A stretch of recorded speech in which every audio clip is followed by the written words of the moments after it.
Good morning. Andito po tayo sa Sapang.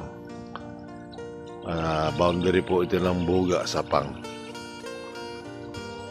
Ito, pinaayos po natin sana itong kalsada na ito para madaanan Nung isang taon po 2 taon na pala, pinatambakan natin ito. Yan. May butas pala rin Kailangan rin matambakan. Delikado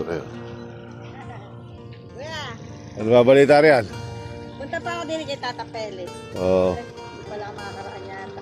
Hindi, may butas kasi rin Baka may masuyot, nilagyan ko. Opo. Ngayon, ibinablog ko kasi ito para patambakan ng buhangin. Opo. Mas- Maganda din sa Mas maganda sana yan, matambakan yan Opo.